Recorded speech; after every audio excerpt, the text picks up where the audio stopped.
บายดีสบายดีสบายนะบ่ได้เจอกันดนแหละเนาะเป็นจังไดอ่ะนี่มาหาเอามาอุ้มเอามาไปเตียงผู้ไปมาโอ้วังอุ้มไผตัดผมให้ส่งอีหยังอ่ะนะอ้าวนี่เราซื้อไข่แล้วก็ซื้อมาม่า3 กล่องเอาไงมาผ่าเป็นไข่2 แก๊สเนาะไข่2 แพ็คลืมไปนี่แกะออกมาดูมันไปเท่ามื้อนี้ก็เข้ามาเยี่ยมยามเด้ออันนี้ก็เป็นจุดประสงค์ของทาง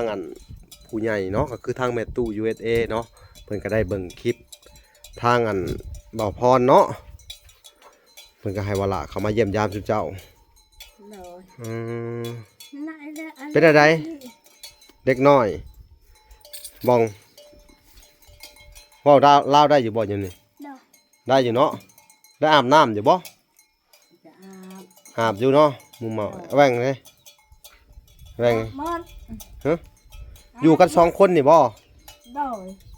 ผู้ใหญ่ไปใช้วันไหนบัดนอนเฮือนได้ไผสนอนนอนกับเจ้าบ่หยังออกมาทั้งเบิดนี่ก็300,000พี่น้องไอ้380,000อันนี้มาเฮ้ยยำจัมโบ้เนาะแล้วก็มีอันนี้น้ำแน่นี่มีเวียดน้ำแน่เด้อผสมกันเอา3 กล่องออกมาเลี้ยงไว้เด้อแล้วก็ไข่คือเจ้านี่กินอยู่เพื่อนพี่บ่เห็ดกินอยู่พี่บ่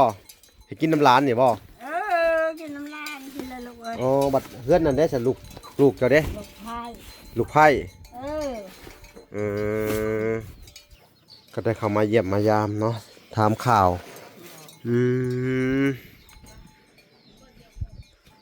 เป็นอะไรอันน่ะมุ้ยน่ะได้เอาผัวแล้วเนาะเอาผัวแล้วเอาผัวโดยแล้วก็ไปอยู่บ้านผัวเนาะโดยเพิ่นก็มาลิ้นน้ำอยู่บ่ซุมื้อนี้อยู่นะตั้งแต่ไปอันไหนตั้งแต่ไปบ่ได้เคยมาลิ้นบ่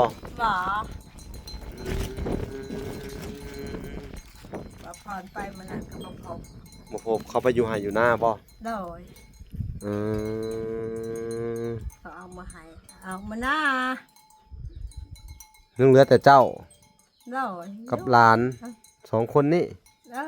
ผู้หญิงน่ะพากันไปบ่เลย ไปหมดเอื้อยไปอยู่เวียงบ่ไปอยู่เวียงโทรมาอยู่นะโทรอยู่พุ่นหลูโทรทางไหนโทรทางป่าครับพุ่นละเอื้อยไปหมดปะให้แม่ยาผู้เดียวเลี้ยงเสียได้ระบาดนี่แล้วเลี้ยงไปใช่แล้วลูกเอ้ยอกอังกันพญาใช่ละกินข้าวกับน้ำตาขมือเป็นอะไรจังหวะกินข้าวกับน้ำตาสู้อดเอา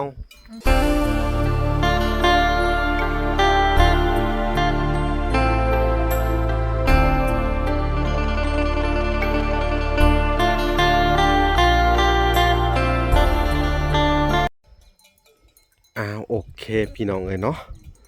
กับสบายดีพ่อแม่พี่น้องน้องเบิร์ดสู่คู่สู่คนพี่น้องเอ้ยเนาะกันยินดีเข้าสู่ช่อง YouTube บ่าวลาสายบุญคุณธรรมคือเก่าพี่น้องเอ้ยเส้นเก่าเส้นเคยเนาะทักทายสบายดี FC ทางฝั่งไทยและ FC ทางฝั่งลาวและ FC ทางต่างประเทศเนาะมื้อนี้ทางวลากะได้เข้ามาเยี่ยมยามทางครอบครัวน้องตุ้ยเนาะคือว่าบ่ได้เข้ามาดนแล้วพี่น้องเนาะมันก็แปลกหูแปลกตาดีนะพี่น้องเนาะนี่สภาพอากาศมันก็จะประมาณนี้เนาะยังแห้งแล้งคือเก่าเนาะพี่น้องเลยคือว่าทางครอบครัวน้องตุ้ยเนี่ยก็ได้แตกแยกกันไปเนาะคือว่าทางเอ่ยกกคือว่าน้องตุ้ยเนาะแยกย้ายกันไปอยู่หาเงินหาคำเนาะน้องกับไปเวียงแล้วก็ทางน้องมุ้ยกับเอาผัวแล้วก็ส่วนน้องเงียงกับบริอยู่ในเฮือนเนาะยังเหลือแต่น้องแหวงน้องวองเนาะแล้วก็แม่เฒ่าเนาะแม่เฒ่ามานี่ หุ่นพี่น้องเอ้ยพากันนั่งเห็นได้ในตารางโอ้อยู่กันจักคนแหละนะ ฮะ อยู่กันจักคน ใครอยู่ชาวคน อ่าเอาไว้เออ ชาวคน มาพี่มาห้ามเอาของก่อนทีนี่โอ้มาสบายดี สบายดีสบายนะ บ่ได้เจอกันดนแหละเนาะเป็นจังใดอ่ะนี่มาห้ามเอามาอุ้มเอามาม่าไปเตียงผมไปบังโอ้บังอุ้ม ระวังระแวงเยอะ เออใครตัดผมให้ส่งอีหยังอ่ะนะ อ้าว เฮ้อ เอากระทงมาเป็น อ้าวโอ้นี่พี่น้องซื้อไข่แล้วก็ซื้อมาม่า3 กล่องเอาไว้มาผ่าเพิ่นไข่2 แก๊สเนาะไข่2 แพ็คลืมไปนี่แกะออกมาดูแม่นเฒ่ามื้อนี้ก็เข้ามาเยี่ยมยามเด้ออันนี้ก็เป็นจุดประสงค์ของทางผู้ใหญ่เนาะก็คือทางแม่ตู้ USA เนาะเพิ่นก็ได้เบิ่งคลิปทางบ่าวพรเนาะเพิ่นก็ให้วาระเข้ามาเยี่ยมยามซุเจ้า เลย อืม ไหนเลย เป็นอะไร เด็กน้อยบองเว้าลาวได้อยู่บ่ยังนี่ เนาะ ได้อยู่เนาะได้อาบน้ำอยู่บ่ จะอาบ อาบอยู่เนาะมุมเมาแว่งเลยแว่ง มัน อยู่กัน2 คนนี่บ่ โดย ผู้ใหญ่ไปใช้เบิดแหละ มัน บัดนอนเฮือนได้ไผสนอนนอนกับเจ้าบ่หยัง อืมใครนี่ล่ะ เอาออกมาทั้งเบิดนี่ก็300,000พี่น้องเอ้ย380,000อันนี้มาม่าเฮ้ยยำจัมโบ้เนาะแล้วก็มีอันนี้น้ำแน่นี่มีเวียดน้ำแน่เด้อผสมกันเอา3 กล่องเอาออกมาเลี้ยงไว้เด้อแล้วก็ไข่คือเจ้านี่กินอยู่เพื่อนพี่บ่เห็ดกินอยู่พี่บ่เห็ดกินน้ำร้านนี่บ่ กินน้ำลายกินเลยลูกเอ้ย อ๋อบัดเพื่อนนั่นได้สลูกเจ้าเด้ ลูกพาย ลูกไผ่ เออ กินน้ำร้านเนาะ โดย เห็ดสุร้านกิน โดย ขึ้นมานั่งพี่แม่เฒ่านั่งพี่ทางเบิดเลยขึ้นมาพี่หนูมาพี่แหวงมองเห็นไหมพี่น้องเอ้ยหลังจากบ่ได้เข้ามาโดนเติบแล้วเนาะเอากระสอบก็ได้เข้ามาเยี่ยมมายามเนาะถามข่าว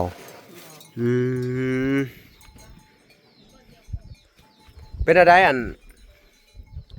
น่ะมุ้ยน่ะได้เอาผัวแล้วเนาะ เอาพอแล้ว เอาผัว โดย แล้วก็ไปอยู่บ้านผัวเนาะ โดย เพิ่นก็มาลิ้นน้ำอยู่บ่ซุมื้อนี้เด้อ บ่ นะ ละ ตั้งแต่ไปอันไหน ตั้งแต่ไป บ่ได้เคยมาลิ้นบ่ บ่ผ่อนไปมันนั่นก็บ่พบ บ่พบเขาไปอยู่ไห้อยู่หน้าบ่ โดย อืม เขาเอามาให้เอามาหน้า ยังเหลือแต่เจ้า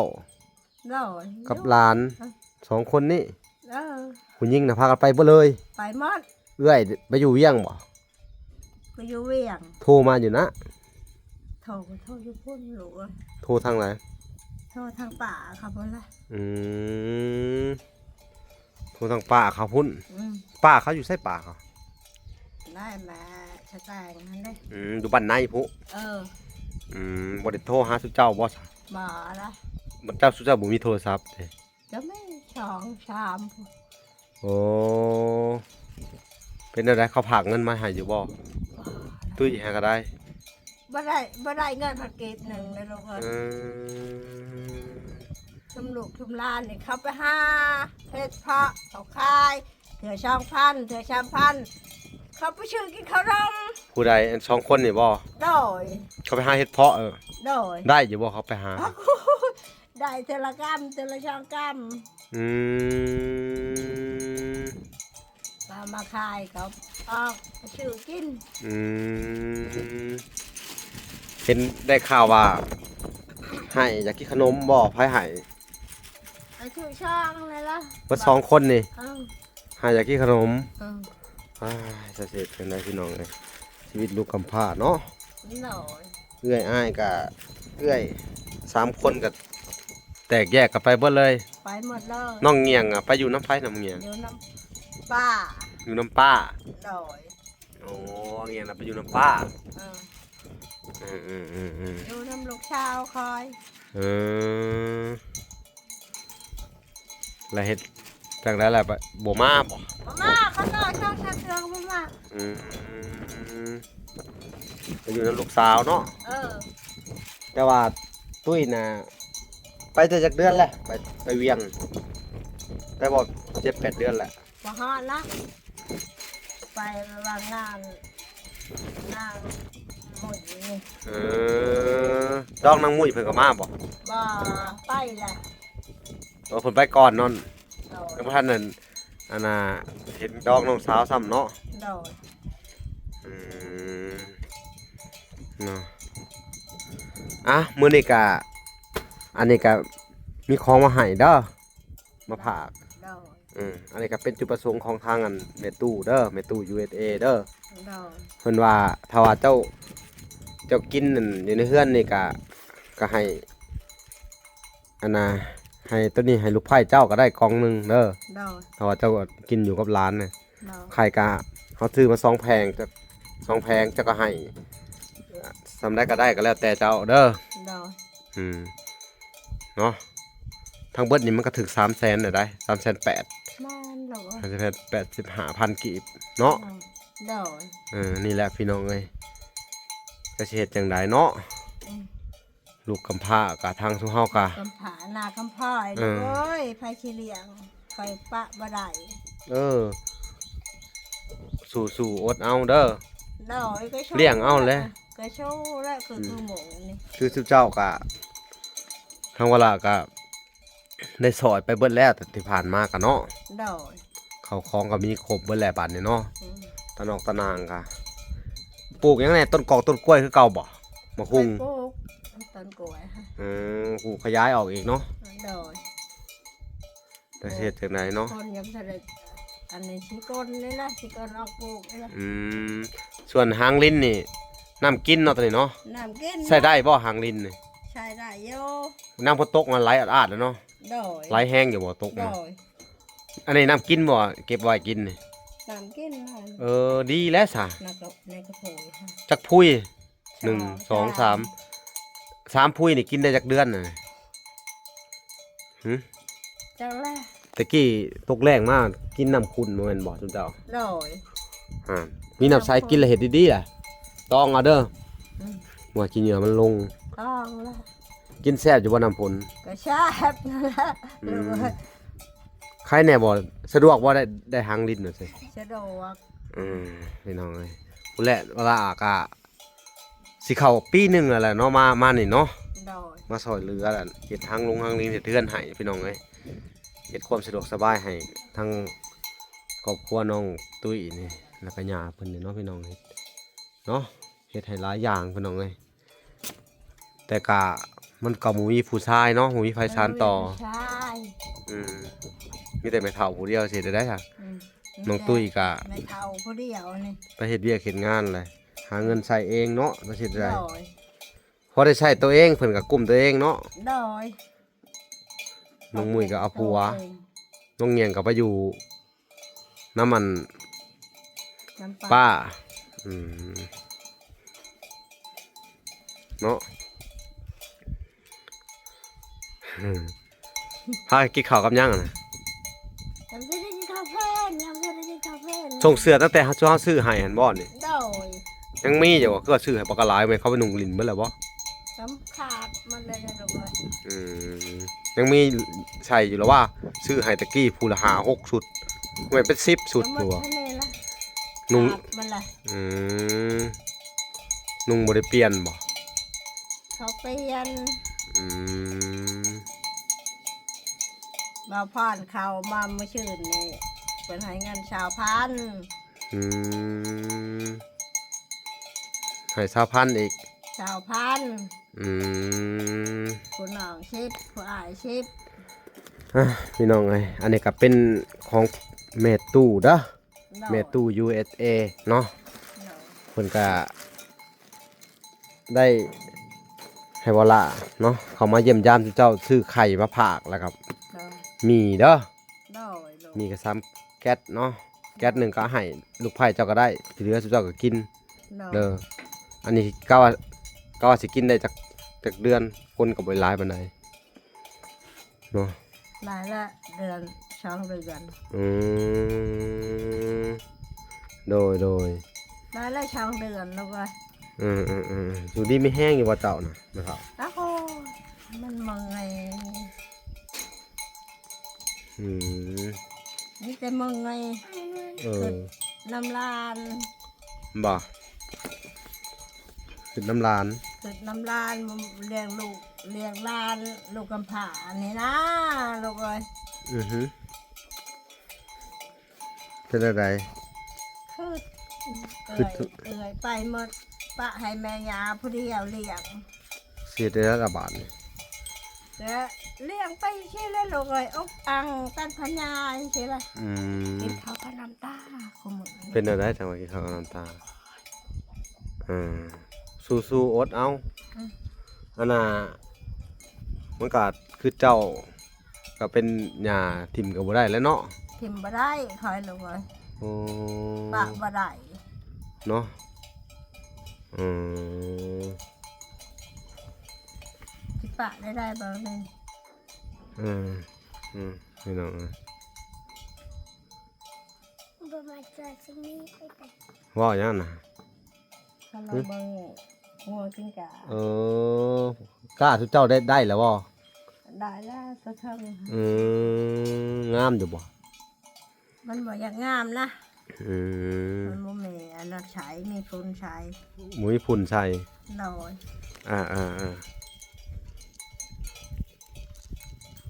เนาะมื้อนี้กะนี่แหละพี่น้องเอ้ยได้เข้ามาติดตามเบิ่งแล้วก็เยี่ยมยามทั้งอันครอบครัวน้องตุ้ยเนาะก็มีข้าวของมาให้เนาะแล้วก็เพิ่นก็บอกเด้อ น้อย สิมอบเงินให้เจ้าอีกเด้อ น้อย เงินต้นนี้หาเอาไว้ใช้ซื้อพริกเป็นนัวเด้อ น้อยลูกเอ้ย ซื้อเจ้าก็มันหาบ่ได้เนาะผู้เฒ่าจะเฮ็ดได้ หาบ่ได้เลี้ยงหลานนี่ก็หลานนี่ได้เงินก็ยามเขาว่ายามเลยลูกเอ้ยหลานเอ้ยบ่มีขอยหาบ่ได้ เออ เขาไปหาเก็บเฮ็ดไปหาขุดชานป่ามาขาย ช่องคนเขานี่เนาะแม่นบ่ แต่ละช่อง แม่นบ่บ้อง ไปคุดได้หลายเติบบ่ฮะได้หลายเติบเนาะแต่ละมื้ออันใดจังได้โลหนึงมันบ่ เออ โลเท่าไหร่นะ โลชา โล20,000กีบ เออตัว สารป่าพี่น้องเนาะ น้ โล20,000กีบแล้วบัดนี้จิรอได้บ่ได้พาเขาไปขุดบ่เด็กน้อย ำบ่มีบ่เป็นนะคะ เป็นราคามีแต่สารป่านั่นเนาะ เรา แล้วก็เห็ดเพาะเห็ดเพาะเดี๋ยวไปเก็บแถวใด น้ำมันนี่ละ น้ำห่วยเลยเนาะเห็ดอันน่ะออกก็ว่าเห็ดหยังเห็ดไข่ฮะ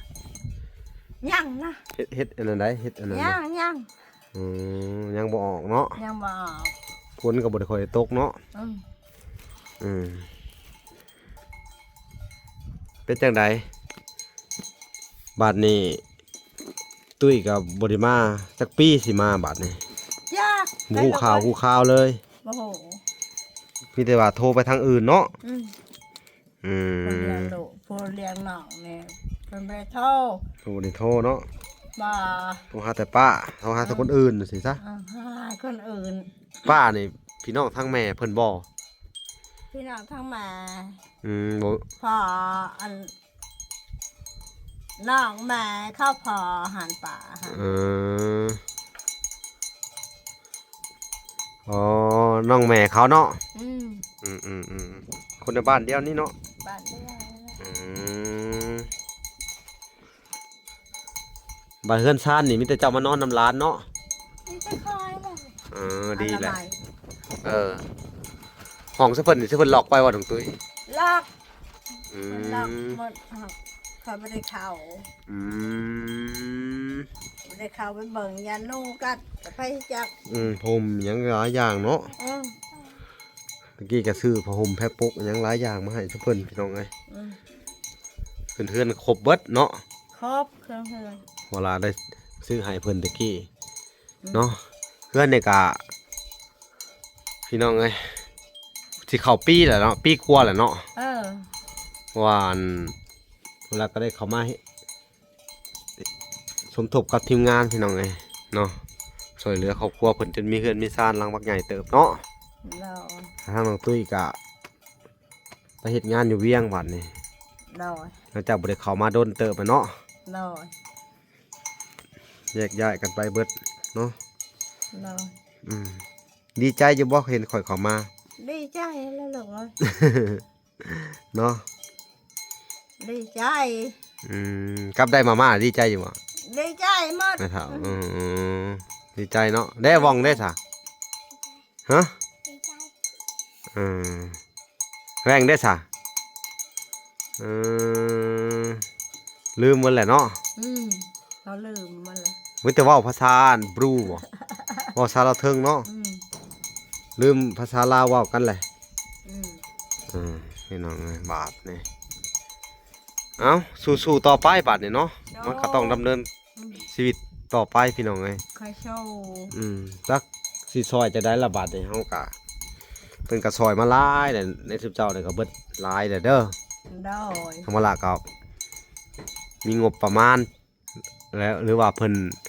ให้เงินเนาะ ได้ ซื้อข้าวของมาให้จังได้เขาเอามาให้เด้อ ได้ คือว่าสิแลนี่เวลาก็บ่ค่อยมีเวลาเข้ามาเยี่ยมยามสิบเจ้ามันไกลเติบเนาะ ใกล้ ทางก็ยากวันนี้ ทางยาก ทางยากแน่แล้วก็เลยบ่มีเวลาแล้วก็ไปเฮ็ด มันอันเปื่อนหมด มันเปื้อนลำบากพี่น้องเอ้ย ลำบากมือเจ้ามาหันแล้วเลย ให้คือเห็นปีกายนี่แหละพี่น้องเอ้ยเจ้าเห็นหนทางเข้ามาเนาะ ได้ เห็นหนทางเข้ามากับทางแม่ทนแก้วเพิ่นช่วยเหลือมาจนเต็มที่ช่วยเหลือครอบครัวนี่พี่น้องเอ้ยหลายสิ่งหลายอย่างล่ะครับผู้ใหญ่หลายๆทานพี่น้องเอ้ยมีเอ่ยชื่อแน่บ่ได้เอ่ยชื่อแน่เนาะก็ต้องขอโทษขออภัยเนาะ ได้ เอาบัดนี้เด้อเวลาก็สิมอบเงินให้เด้อไอ้300,000เด้อไปเฒ่าเด้อ ได้ อันนี้ก็เอาไปอันไว้ซื้อมาพริกเป็นนัวเนาะ ได้ ให้ให้ร้านหั่นแหละเด้อ ได้ ให้ลูกให้ร้านแหละเด้อโอ้เฮาก็ลืมซื้อขนมเขามาให้เด้อขอโทษนำเด้อ ได้ ซื้อให้บ่ลืมไปซื้อเอาเองเด้อเนาะได้อยู่บ่ให้แต่ก็เอานำแม่ใหญ่นี่แหละเด้อสิให้300,000เด้ออันนี้ก็เป็นจุดประสงค์ของทางอันแม่ตู้ USA พี่น้องเอ้ยเนาะเพิ่นได้เบิ่งคลิปทางว่าพรล่ะเพิ่นก็ว่าเอ็นดูเมตตาสงสารเจ้าอยู่แหล้วพี่น้องเอ้ยจักเฮ็ดจังไดเนาะเลี้ยงหลานกำพร้าเนาะ เรียงร้านข้าวผา บ่มีพ่อมีแม่เนาะ ได้